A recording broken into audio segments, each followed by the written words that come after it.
আজ আমরা কথা বলবো দারুণ এক অনুপ্রেরণামূলক বক্তৃত্ব নিয়ে।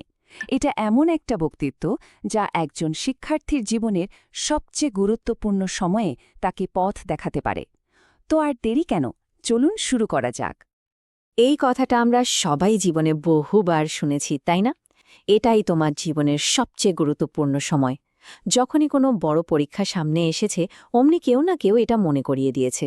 সত্যি বলতে কি, শুনতে শুনতে একটু একঘেয়ে লাগতেই পারে। তবে বিশ্বাস করুন, এবার বিষয়টা কিন্তু একটু অন্যরকম। আসল কথাটা কি জানেন? সময় কিন্তু আসলেই কমে আসছে।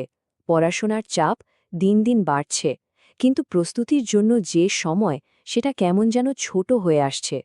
কিন্তু প্রশ্ন হলো, এটা ঠিক কিভাবে ঘটছে? চলুন একটু তলিয়ে দেখি। একটু খেয়াল করে দেখুন তো, পিএসসি পরীক্ষার জন্য সময় পাওয়া গিয়েছিল পুরো 5 বছর, জেএসসির জন্য 3 বছর, আর এসএসসির জন্য 2 বছর। কিন্তু এরপরেই দেখুন কি হচ্ছে। ইন্টারমিডিয়েটের জন্য সময় মাত্র 1.5 বছর, আর ইউনিভার্সিটিতে ভর্তির জন্য স্রেফ 4 মাস। ভাবা যায়, সময় যত কমছে, পরীক্ষার গুরুত্ব কিন্তু ঠিক ততটাই বেড়ে চলেছে। আর এই কম সময়ের চ্যালেঞ্জটা যে কতটা কঠিন, তা একটা তথ্য শুনলেই হয়তো চমকে উঠবেন। জানেন কি, এসএসসি পরীক্ষায় যারা A+ পায়, তাদের মধ্যে 50% কিন্তু ইন্টারমিডিয়েটে আর A+ ধরে রাখতে পারে না, মানে প্রতি 2 জনে 1 জন। এর মানেটা পরিষ্কার, আগের সাফল্য কিন্তু ভবিষ্যতের নিশ্চয়তা দেয় না। টিকে থাকতে হলে চেষ্টার মাত্রা আরও অনেক বাড়াতে হবে। এখন প্রশ্ন আসতে পারে, তাহলে কি শুধু ঘন্টার পর ঘন্টা পড়াশোনা করলেই সব সমস্যার সমাধান হয়ে যাবে, নাকি জ্ঞানের সঠিক প্রয়োগটাই আসল কথা? আচ্ছা, একটা ছোট্ট গল্পের মাধ্যমে বিষয়টা পরিষ্কার করা যাক, কি বলেন? ধরুন, এক ব্যাংকের ম্যানেজার তার একজন দারোয়ান আর একজন অফিসারকে একটা কাজ দিলেন। কাজটা হলো একটা গরুর খামারের সব তথ্য নিয়ে আসা। তো দারোয়ান সাহেব সারা দিন ধরে কয়েকবার গেলেন, আসলেন, আর কিছু ভাঙা ভাঙা তথ্য এনে দিলেন। অন্যদিকে অফিসার সাহেব গেলেন মাত্র একবার। 1 ঘন্টার মধ্যে গরুর সংখ্যা কত, কোনটা কি রঙের, কোনটা সুস্থ, কোনটা অসুস্থ, সব কিছুর একটা বিস্তারিত রিপোর্ট নিয়ে হাজির হলেন। পার্থক্যটা কোথায় হলো বলুন তো? পার্থক্যটা হলো শিক্ষা আর কৌশলগত চিন্তায়। মানে শুধু খাটুনি নয়, জ্ঞানের সঠিক প্রয়োগই কম সময়ে অনেক বেশি মূল্য তৈরি করে। আচ্ছা, পড়াশোনা না করলে অনেক সময়ই তো গাধা বলে একটা তিরস্কার শুনতে হয়, তাই না? কিন্তু মজার ব্যাপার হলো, এই গাধা থেকেই কিন্তু সম্পদে পরিণত হওয়া সম্ভব। কিভাবে? চলুন একটা মজার শব্দসূত্রের মাধ্যমে ব্যাপারটা দেখে নেওয়া যাক। তো এই যে গাধা শব্দটা, এর ইংরেজি প্রতিশব্দ কি? ASS বা অ্যাস। হ্যাঁ, একটু অন্যরকম শোনাচ্ছে, কিন্তু চলুন এই শব্দটা দিয়েই আমরা আমাদের মূল সূত্রে এগোই। দেখা যাক কিভাবে একটা নেতিবাচক ধারণা থেকেও দারুণ কিছু তৈরি করা যায়। এবার এই ASS এর সাথে আমরা দুটো জাদুকরী জিনিস যোগ করব। প্রথমটা হলো মানে এডুকেশন বা শিক্ষা, যা আমাদের জ্ঞান আর দক্ষতা দেয়। আর দ্বিতীয়টা হলো মানে ট্রান্সপ্যারেন্সি বা স্বচ্ছতা, যা আমাদের চরিত্রকে সুন্দর করে, আমাদের বিশ্বাসযোগ্য করে তোলে। এবার মিলিয়ে দেখুন তো কি হলো। অ্যাসেট, অ্যাসেট মানে সম্পদ। কি দারুণ ব্যাপার, তাই না? অ্যাস শব্দটা নিমিষেই অ্যাসেট বা সম্পদে পরিণত হল। এর মানেটা খুব সহজ।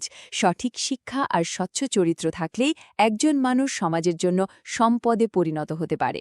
কিন্তু প্রশ্ন হল, শুধু শিক্ষা থাকলেই কি সব হয়ে যায়?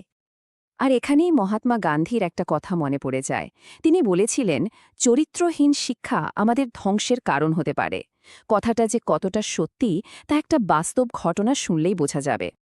গল্পটা আকাশের, জয়পুরহাটের এক সাধারণ ভ্যান চালকের ছেলেটা অসম্ভব মেধাবী ছিল, বুয়েটের চান্স পেয়েছিল, পুরো এলাকার গর্ব, বাবার গর্বিত সন্তান হয়ে উঠেছিল সে। কিন্তু ভাবুন, মাত্র 2 বছর পর কি হলো? সেই আকাশই তার সহপাঠী আবরারকে হত্যা করার অভিযোগে গ্রেফতার হল। যে শিক্ষা তাকে দেশের সেরা একটা প্রতিষ্ঠানে নিয়ে গেল, সেই শিক্ষার সাথে চরিত্র না থাকার কারণে সে নিজেই দেশের জন্য এক অভিশাপ হয়ে দাঁড়াল। কি মর্মান্তিক, তাই না? তবে এই ধরনের ঘটনা শুনে হতাশ হওয়ার কিছু নেই, কারণ আমাদের প্রত্যেকের ভেতরেই কিন্তু লুকিয়ে আছে এক অসীম সম্ভাবনা। দরকার শুধু নিজেকে চেনা আর নিজের তৈরি করা সীমাবদ্ধতার দেয়ালটা ভাঙার সাহস। একটা গল্প বলি। এক ঈগলের ছানা ঘটনাক্রমে মুরগির খাঁচায় বড় হয়েছিল। অন্য মুরগিদের সাথে মাটিতে হেঁটে হেঁটেই সে বড় হয়েছে আর নিজেকে একটা মুরগিই ভাবতে শুরু করেছিল। সে তো ভুলেই গিয়েছিল যে তার ডানা আছে, তার জন্ম হয়েছে আকাশে ওড়ার জন্য। অনেকদিন পর অন্য এক ঈগল এসে যখন তাকে তার আসল পরিচয় মনে করিয়ে দিল, শুধু তখনই সে আকাশে ডানা মেলল। আমাদের অবস্থাও কিন্তু অনেক সময় এই ঈগল ছানাটার মতো হয়। চারপাশের পরিবেশ, সমাজ আমাদের বারবার বলে তোমার দ্বারা হবে না, কিন্তু সঠিক অনুপ্রেরণা পেলে আমরাও ঠিকই আকাশে উঠতে পারি। বানর ধরার একটা মজার ফাঁদ আছে জানেন? একটা বাক্সের ভেতরে কিছু বাদাম রেখে দেওয়া হয়। বানরটা হাত ঢুকিয়ে বাদামগুলো মুঠো করে ধরে, কিন্তু মুঠো করা হাতটা বাক্সের মুখ দিয়ে আর বের করতে পারে না। অথচ সে যদি শুধু বাদামগুলো ছেড়ে দিত, তাহলেই কিন্তু সে মুক্ত।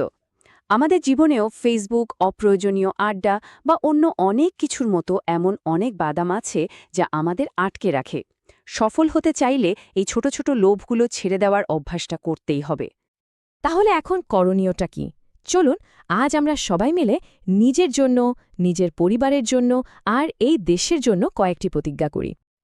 আসুন মনে মনে এই শপথগুলো গ্রহণ করি। আমি কোনো খারাপ কিছু দেখব না, শুনব না আর বলবো না। যে মুখে মা বলে ডাকি সেই মুখে কখনো মাদক নামের বিষ তুলে নেব না। আমি একজন সত্যিকারের ভালো মানুষ হব, বাবা মাকে সম্মান করব আর নিজের হাতে আমার এই প্রিয় দেশটাকে গড়ব। বিশ্বাস করুন, এই প্রতিজ্ঞাগুলো জীবনে ধারণ করতে পারলেই একটা সুন্দর ভবিষ্যৎ গড়া সম্ভব। শেষ করার আগে এপিজে আব্দুল কালামের একটা অসাধারণ কথা মনে করিয়ে দিই। তিনি বলেছিলেন, প্রজাপতির পেছনে ছোট না, বরং নিজের একটি ফুলের বাগান তৈরি করো, দেখবে প্রজাপতিরাই তোমার কাছে উড়ে আসবে। এর মানে হল সাফল্যের পেছনে না ছুটে নিজেকে যোগ্য করে তুলুন।